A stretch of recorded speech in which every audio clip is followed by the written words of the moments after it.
Alors, salut à tous et bienvenue dans ce nouveau tuto. Comme prévu, aujourd'hui, c'est la première vidéo de la formation gratuite, n'est-ce pas, sur les bases de Photoshop. Je vais dire les bases profondes, n'est-ce pas, de Photoshop. Nous allons aller pas à pas. Donc, ce que nous allons voir aujourd'hui, comme prévu dans le programme de la formation, c'est la création de documents. Alors, déjà, je vous invite, si vous n'avez pas encore fait, à activer la cloche, voilà, à vous abonner, activer la cloche et laisser un gros pouce bleu, un j'aime, Seigneur, pour nous encourager. Et nous allons aller de ce pas dans le vif du sujet.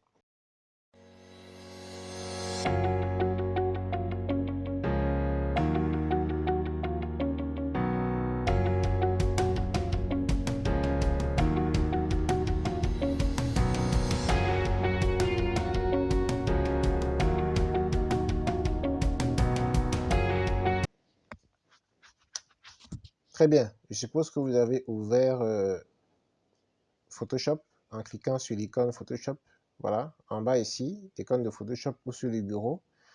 Alors, lorsque vous avez ouvert Photoshop, là, c'est la version CC 2018 que j'utilise. Voilà. Alors, vous allez avoir cet écran de bienvenue. Voilà. À gauche, il y a les fichiers récents, donc qui permettent d'ouvrir les fichiers récents et c'est sur cette fenêtre que nous sommes. Voilà. Il y a également ce menu-ci,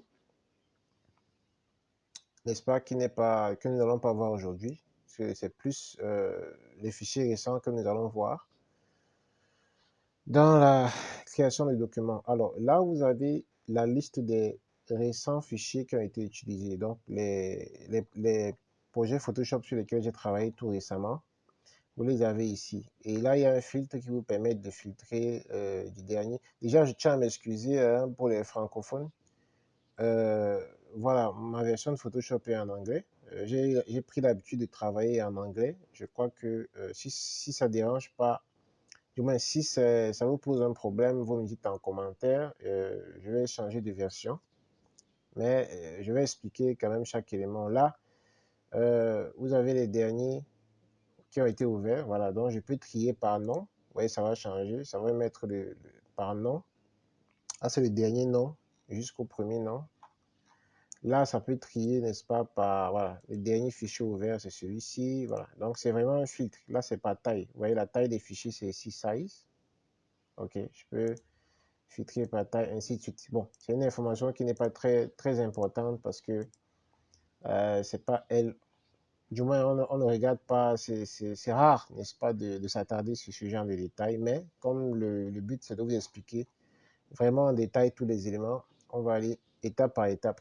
Donc ici, vous avez d'autres filtres. Ça, c'est pour l'affichage des miniatures. Donc, si vous cliquez sur ce bouton, ça va vous afficher les derniers fichiers Photoshop sous forme d'image, voilà, de miniatures. Là, ça va vous afficher sous forme de liste.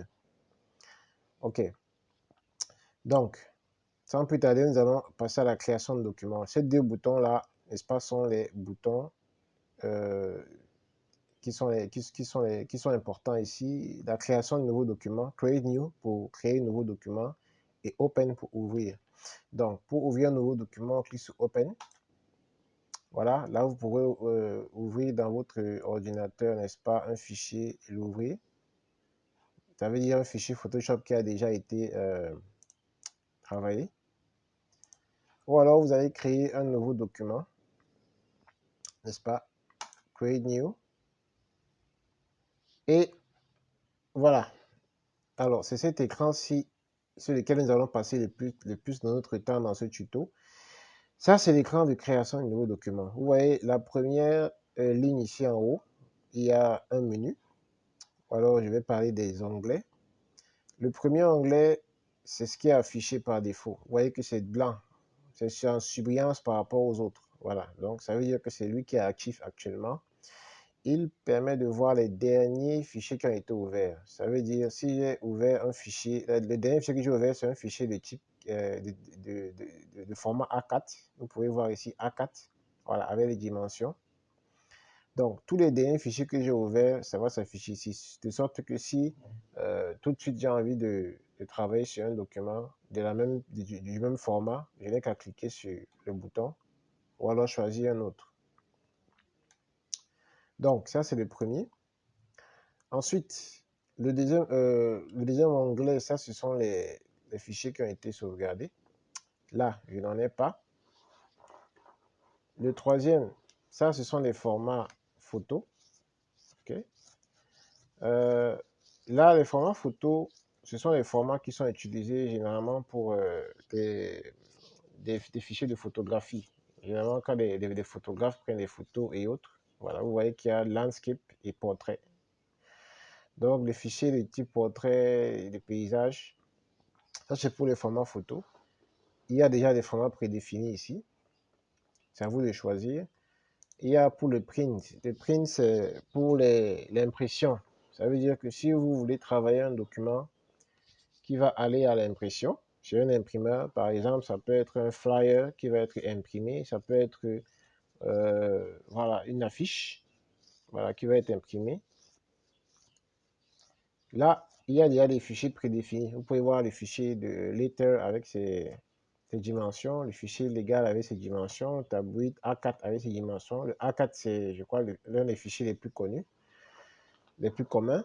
A6, A5, A3, B5. Donc, on a tous les types de fichiers déjà qui sont des fichiers communs, voilà, qui sont préconçus. Vous n'avez qu'à cliquer sur un fichier, voilà, pour que ça ouvre. D'accord? Directement, vous n'avez qu'à cliquer une fois et ça va ouvrir le fichier. Alors, ça, c'est pour R and Illustrator and Illustration. D'accord? Donc là, c'est pour ceux qui font, n'est-ce pas, les dessins. Voilà, généralement, quand on parle des dessins, je vais parler de quand vous voulez travailler avec une tablette graphique, par exemple. Voilà, il y a déjà des formats de tablette graphique. Vous voyez là, c'est un format de 1000 pixels, une grille de 1000 pixels.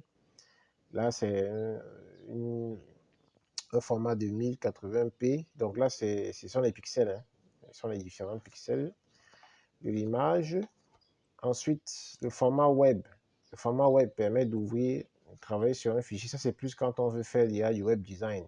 Donc, quand on veut faire du UI design, notamment, on veut créer une interface, par exemple, d'un site web. Vous voyez déjà que les dimensions des sites web sont déjà positionnées ici. On peut voir web large, voilà. Si c'est en fonction de l'écran, il y a des personnes qui ont des écrans de 1920 x 1080 pixels, ainsi de suite, ainsi de suite, ainsi de suite. Alors, si vous n'êtes pas familier avec la notion des pixels, voilà, de résolution, tout ça, vous me dites en commentaire, je vais également faire un tuto là-dessus, ok? Voilà, si cette notion de dimension, pixels et autres, voilà, et résolution, si c'est un peu flou pour vous, vous signalez en commentaire et une vidéo va être faite dans ce sens pour vous donner plus d'informations. Alors là, on a le format mobile. Si vous voulez travailler sur l'interface d'une application mobile, par exemple, vous voyez que les formats sont déjà préconçus, iPhone 6, iPhone 6 Plus, ainsi de suite. Et là, c'est pour les films et les vidéos. Si vous travaillez sur un format de vidéo, voilà, vous voyez que tout est déjà préconçu. Donc, ce qui fait que par défaut, quand vous venez travailler, vous devez savoir exactement ce que vous venez faire. Vous voyez, c'est pourquoi tout ça est prédéfini. Maintenant, si aucun de ces fichiers voilà, ne vous satisfait, vous voulez plutôt un fichier personnalisé, c'est là où tout se passe. Regardez, lorsque vous cliquez sur un de ces fichiers, regardez bien ce qui se passe à droite. Par exemple, si je suis sur le mobile, par exemple, fichier iPhone, vous voyez que les dimensions ont changé ici. 8, c'est la largeur, 8, c'est la hauteur, d'accord? Et voici l'orientation. Vous voyez que là, si je mets iPhone 6, ça va changer. Vous voyez, les dimensions, les résolutions changent. Vous voyez? OK. En fonction de ce qu'on prend, ça change ici à droite. Voilà. Donc, maintenant, si je veux donc personnaliser mon fichier, je veux une taille personnalisée que je connais déjà par défaut. C'est ici qu'on va venir les modifier. Si je sais que mon fichier doit faire peut-être 1500, voilà, je mets 2500, voilà, on change pixel fois ainsi de suite là, sur la hauteur. Alors, on va expliquer cette partie rapidement. Ça, c'est dans la partie pour voir les détails de la taille du fichier et effectivement pour personnaliser si vous voulez des dimensions personnalisées. Alors, le premier élément, c'est le nom du fichier. Alors, si par exemple, je vais travailler sur un flyer, je nomme le fichier par exemple flyer. Voilà. Flyer 1, par exemple. Et ce bouton-ci, lui, il sert plutôt à, voilà, à sauvegarder. D'accord? Si par exemple, j'ai créé mon document, disons que, voilà, si je prends un document, je nomme peut-être flyer 1, n'est-ce pas? Je sauvegarde, ok? Voilà. Vous voyez que là, maintenant, ça va aller dans Saved. Parce que tout à l'heure, il s'était vide, n'est-ce pas? Vous vous souvenez, quand on venait en récent, ici, c'était vide, il n'y avait rien parce que je n'avais pas sauvegardé les fichiers par défaut. Donc, vous pouvez créer vos propres formats, n'est-ce pas, de fichiers et ils vont venir dans l'onglet Saved. Donc, on peut supprimer ici. Vous voyez dans le bouton de la poubelle là, on clique et ça va supprimer. Alors, venons à notre fichier. Alors, on était dans mobile. Donc, on nomme Flyer 1. Ici, on peut changer la taille, et la largeur et la hauteur. La largeur, c'est ce qui est ici à horizontal. L'hauteur, c'est ce qui est vertical. Alors, les pixels maintenant, ce sont les types de fichiers, ce sont euh, les valeurs, n'est-ce pas, des écrans. Il y a des valeurs en pixels, il y a des valeurs en inch, des valeurs en centimètres, des valeurs, donc ce sont les unités de mesure, d'accord? Les unités de mesure qui sont utilisées, les pixels, c'est l'unité de mesure qui est utilisée pour les écrans, comme l'écran sur lequel on travaille là, il est en pixels, d'accord? Donc, le fichier sera disposé en fonction des pixels de votre écran. Il y a les inches, on ne va pas aborder tous les types de fichiers. Euh, pour le moment, ça c'est si vous voulez des vidéos précises, mais là on va juste voir les formats les plus communs. Il y a le centimètre. Centimètre, vous le connaissez, c'est un format. Là, le centimètre, j'en parle parce que euh, si vous voulez travailler un fichier pour l'impression, ça veut dire que le fichier va être imprimé sur un papier physique.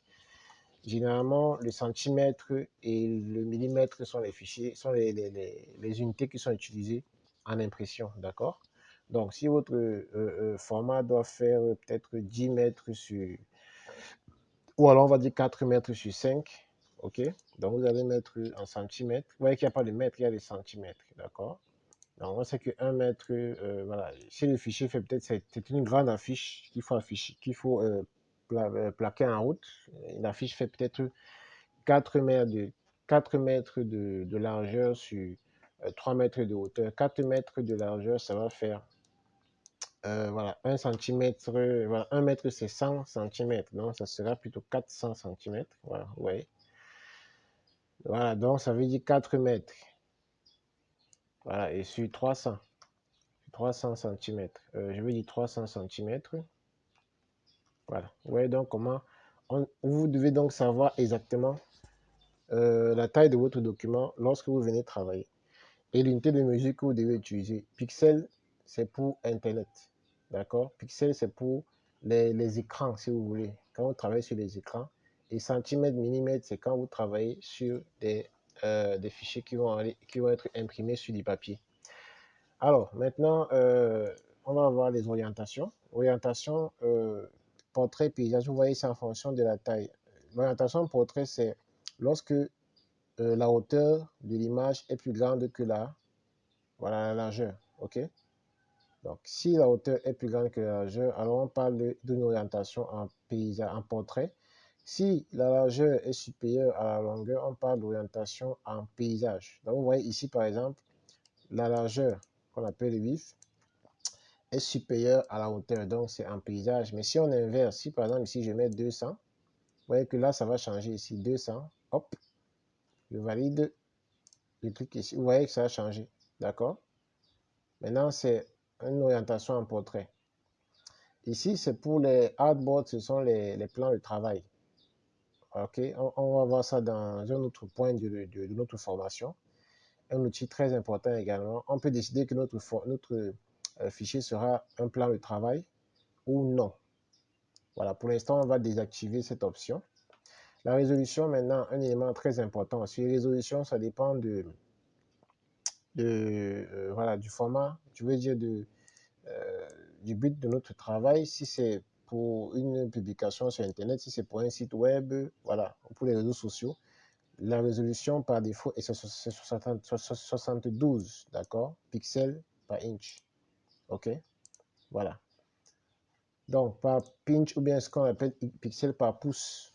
Voilà, en français, c'est pixels par pouce. Ou alors PPP. Donc, en fonction de votre écran, ça c'est pour les écrans. D'accord? Donc, si c'est pixels par centimètre, là, c'est effectivement en fonction de. Si le document utilise l'unité centimètre, voilà, on va utiliser les pixels par centimètre. Si ça utilise les pixels, voilà, on va utiliser le voilà, pixels, voilà, 72 pixels par pouce. Donc, là, les unités de mesure, on peut faire une vidéo où vous pouvez faire vos recherches, mais là, c'est ce que vous devez savoir ici. Ce qui est important à savoir, c'est l'unité qu'il faut mettre ici. 72, utilisez toujours 72 dpi, 72 pixels, je veux dire, quand vous travaillez sur des, des fichiers qui vont être affichés voilà, sur des écrans. Par exemple, sur un site web, sur WhatsApp, par exemple, qui vont être envoyés sur des réseaux sociaux comme WhatsApp, des applications comme WhatsApp, Facebook, ainsi de suite. 72. Maintenant, si vous voulez travailler avec en impression, vous devez utiliser 300, d'accord? 300 dpi. OK. Il peut arriver que vous descendiez à 200, mais là, ce sont des spécificités. Mais de manière générale, vous allez travailler avec 300 pour l'impression et 72, voilà, pour la résolution pour les écrans, pour le web. Donc, les fichiers doivent, et en fonction de la résolution, vous devez comprendre que ça va jouer sur la taille du fichier et aussi la qualité.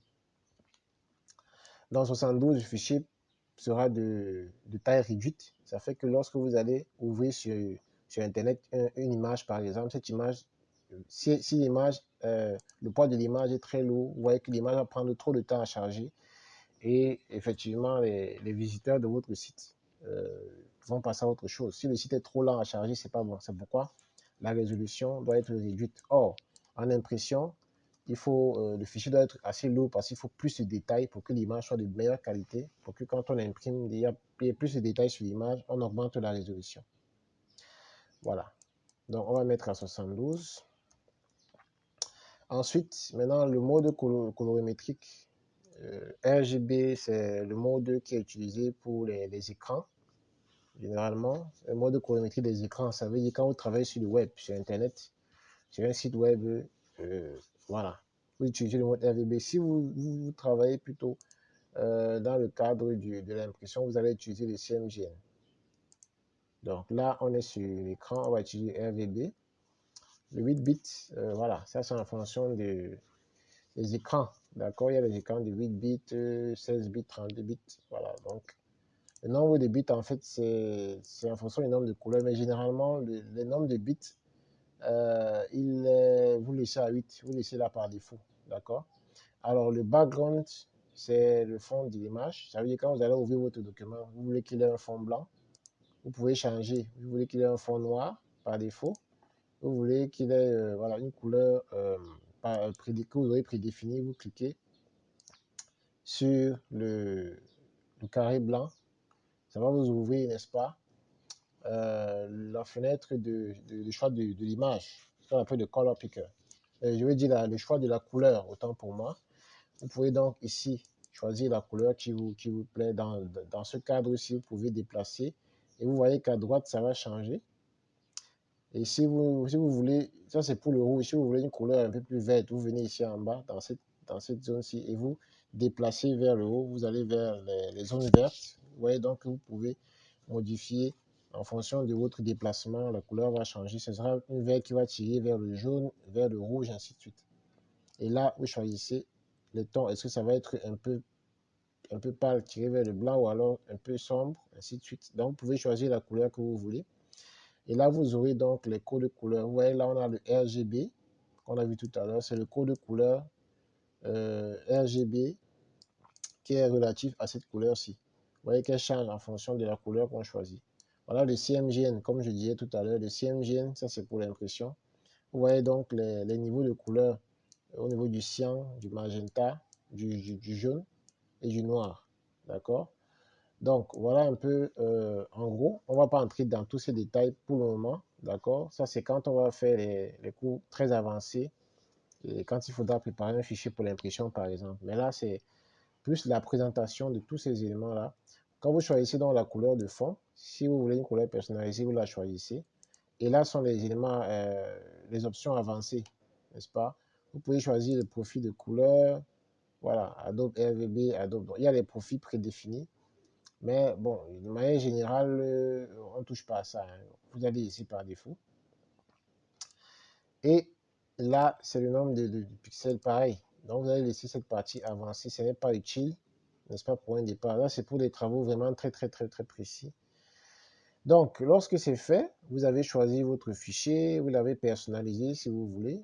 Si vous ne voulez pas un fichier qui a des dimensions par défaut, vous le personnalisez avec sa hauteur, sa largeur, sa hauteur, voilà, son unité de mesure, son nom. Voilà, si vous voulez réutiliser cette image plusieurs fois, vous l'enregistrez ici.